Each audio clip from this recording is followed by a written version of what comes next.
Well, well, well, how the turntables or tables turn or whatever it is, Michael Scott says. The tables have flipped on everything that all of the pundits were saying. The Denver Broncos have completely flipped the script with their win in Buffalo on Monday Night Football. Let's dive in and talk about just the crazy changes that have happened in the past 24 hours since we beat the Bills.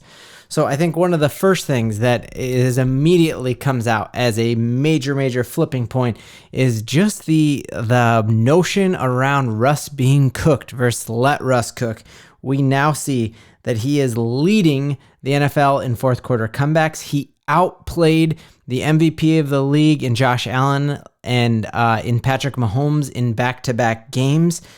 But I think the major flipping point is just this crazy flipping opinions that everyone in the league has on this man right here, Vance Joseph, our former head coach, who I was against firing the first time. I thought he got more out of his team than anyone. But look at how the entire narrative around Vance Joseph has changed in just a few games. It was not that long ago that the Miami Dolphins dropped 70 points on us. And everyone piled on Vance Joseph saying, get him out of there. This is all his fault. We had Pat McAfee come out and say that Vance Joseph was going to get fired in the middle of the season and get replaced by Rex Ryan. And I don't like Rex Ryan, and I would never let my feet anywhere near him. But this completely changed. Not only do we not fire Vance Joseph was able to finally get his stamp put on that defensive group, and everything has changed. And now we have gone in the past 3 weeks, and really in the past 4 weeks, if you go to that scheduled loss in Kansas City on a Thursday Night Football, Mahomes only got in the end zone one time, and they only scored 19 points on us. We then had Jordan Love score 2 just absolute garbage touchdowns on us.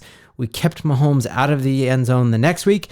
And then last night, we beat him. We absolutely destroyed Buffalo in a must-win game. And not only did Vance Joseph not get fired, Vance Joseph completely outplayed a desperate team who wants to make a playoff push themselves in the Buffalo Bills and beat them so badly and embarrassed them so badly at home that they came out today and they fired their offensive coordinator. Now, this is just a great example of Denver Broncos fans do not trust the national media. They don't know what's going on. You got to follow the Broncos beat writers. You got to follow Denver sources because they have a pulse on it, and they understand that the Broncos have changed the culture in the locker room. We are making a playoff push. We went from a 1% chance at 1-5 to it is a lock now. Follow us all week. We got a lot of stuff to talk about this week with the Broncos and the Vikings, and we can't wait. But Broncos country, let's ride.